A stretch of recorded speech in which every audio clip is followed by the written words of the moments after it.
ز زابل به شاه آمدی ناگهی، که سام آمد از کوه با فرهی. بدان آگهی شد منوچهر شاد، بسی از جهان آفرین کرد یاد.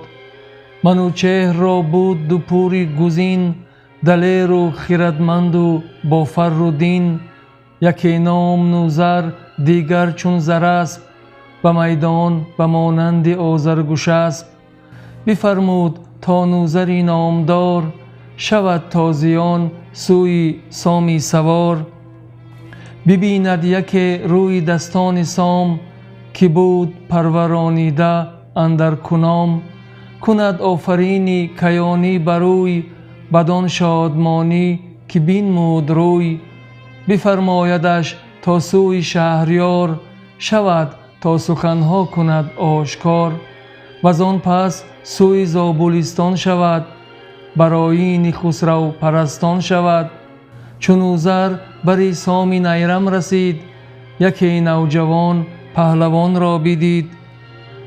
فرود آمد از اسب سامی سوار، گرفتند مر یکدیگر را کنار. ز شاه و ز گردان بپرسید سام، وز ایشان بدو داد نوذر پیام. چو بشنید پیغام شاه بزرگ، زمین را ببوسید سامی سترگ. دوان سوی درگاه بنهاد روی، چنان کش بفرمود دیهیم جوی. فرازی یکی پیل نر زال زر، نشاند و براندش سبوک سوی در. چو آمد به نزدیکی شهر شاه، سپهبد پذیره شدش با سپاه. درفشی منوچهر چون دید سام، پیاده شد از اسپ و بگذارد گام. زمین را ببوسید پس پهلوان، که جاوید زی شاد و روشن روان. منوچهر فرمود تا برنشست، مران پاک دل مردی یزدان پرست. سوی تخت و ایوان نهادند روی، چی دیهیم دار و چی دیهیم جوی. منوچهر برگاه بنشست شاد، کلاهی کیانی به سر برنهاد. به یک دست قارن به دیگرش سام، نشستند روشندل و شادکام. پس آراسته زال را پیش شاه، به زرین عمود و به زرین کلاه. گرازان بیاورد سالاری بار، شگفتی بماند اندرو شهریار. بدین برز و بالا بدین خوب چهر، تو گویی که آرام جان است و مهر. چنین گفت مر سام را شهریار، که از من تو این را به زینهار دار.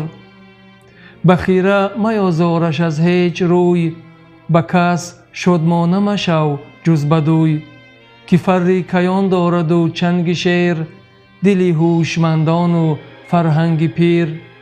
بیاموز او را رهی ساز و رزم، همان شادکامی و آیینی بزم.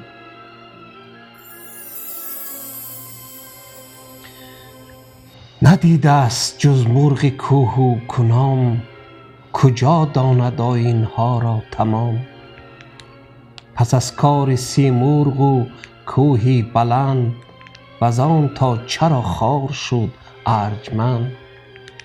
یکایک هم از سام با او بگفت، ز خواب و ز خورد و ز جای نهفت.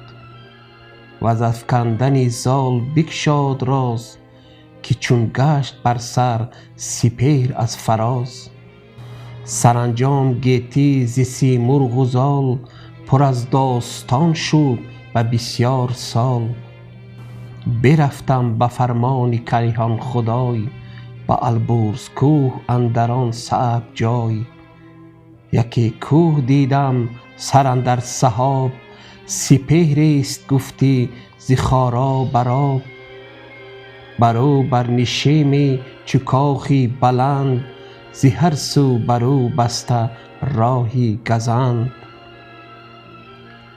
بدو اندرون بچه سیمرغ و زال، تو گفتی که هستند هر دو همال. همی بوی میر آمد از باد اوی، به دل شادی آمد هم از یاد اوی.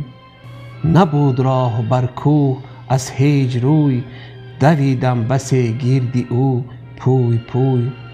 مرا بویه پوری گم خواست، به دلسوزگی جان همی رفت خواست.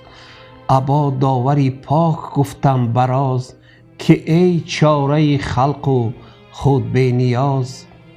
رسیده به هر جای برهان تو، نگردد فلک جز به فرمان تو.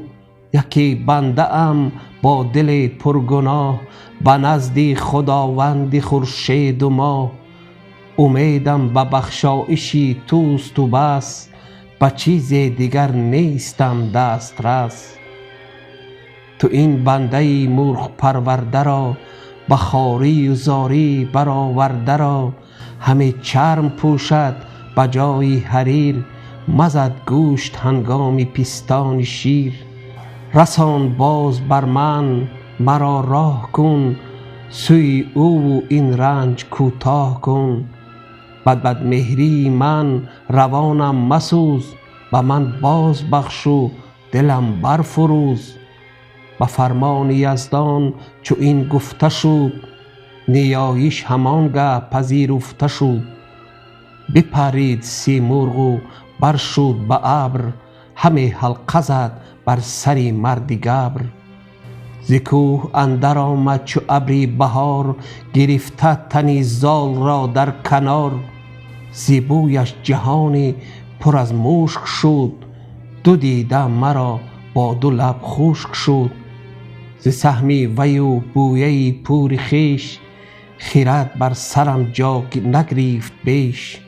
به پیش من آورد چون دایه، که از مهر باشد ورا مایه. زبانم بر او بر ستایش گرفت، به سیمرغ بردم نماز ای شگفت.